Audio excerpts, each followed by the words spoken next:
Hello बच्चों, let us see the question which relation is wrong. निम्न में से कौन सा रिलेशन जो है वो हमारा गलत है, ये हमें क्वेश्चन में दिया हुआ है। तो चार ऑप्शन दिया हुआ है, इन चारों ऑप्शन में हमें बताना है कि कौन सा ऑप्शन गलत है। ठीक है ना। तो आइए देखते हैं कि इस क्वेश्चन का मेन की पॉइंट क्या है, जिसके बेस पर इस क्वेश्चन को हम लोग समझेंगे। तो की पॉइंट में हम लोग ये देखेंगे कि this question is based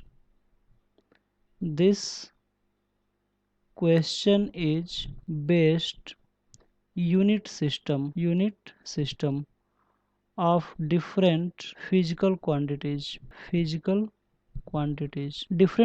quantity के यूनिट सिस्टम के ऊपर ये क्वेश्चन बेस्ड है। ठीक है ना। तो आइए समझते हैं कि कौन सा जो ऑप्शन है वो हमारा रॉन्ग है। तो फर्स्ट ऑप्शन की अगर हम बात करें तो यहाँ पे दिया है 1 calorie is equal to 4.18 joule. ये बिल्कुल सही है, क्योंकि किलो के जो कैलोरी होता है वो सीजीएस सिस्टम होता है, और 1 कैलोरी में 4.18 जूल होता है, ये हीट का यूनिट होता है। ठीक है ना। सेकंड ऑप्शन में हम लोग देख सकते हैं कि 1 एंगस्ट्रॉन्ग, ये हमारा फर्स्ट ऑप्शन था। सेकंड ऑप्शन में देख सकते हैं कि 1 angstrom is equal to 10⁻⁻10 metre. ये भी सही ऑप्शन है, क्योंकि 1 एंगस्ट्रॉन्ग में 10⁻⁻10 मीटर होता है। थर्ड ऑप्शन को हम लोग देखते हैं, तो थर्ड ऑप्शन में दिया है 1 मेगा इलेक्ट्रॉन वोल्ट। यहाँ पे जो मेगा है वो प्रीफिक्स है, और इलेक्ट्रॉन वोल्ट को हम लोग एनर्जी के एक यूनिट के रूप में मान सकते हैं। ठीक है ना। तो इसकी वैल्यू कितना हो जाएगा, तो मेगा प्रीफिक्स होता है और इसकी वैल्यू होता है 10⁻6। इलेक्ट्रॉन की वैल्यू होता है 1.6 इंटू 10⁻⁻19 कूलम। ठीक है ना।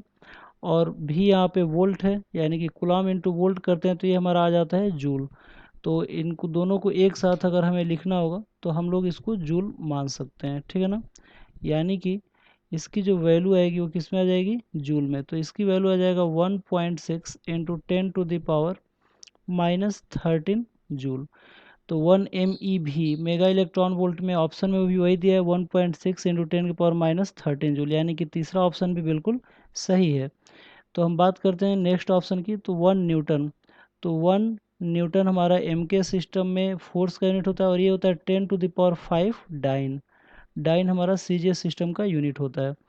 तो यहाँ पे ऑप्शन में 10⁻⁻5 डाइन दिया हुआ है, यानी कि 5 डाइन होता है, लेकिन ऑप्शन में -5 दिया हुआ है, यानी कि जो फोर्थ ऑप्शन है वो हमारा गलत ऑप्शन है, और हमें गलत ऑप्शन का ही चुनाव करना था इस क्वेश्चन में। तो इसलिए हमारा जो सही ऑप्शन होगा वो फोर्थ होगा। तो आई होप आप लोगों को ये क्वेश्चन समझ में आया होगा। Thank you very much, good luck.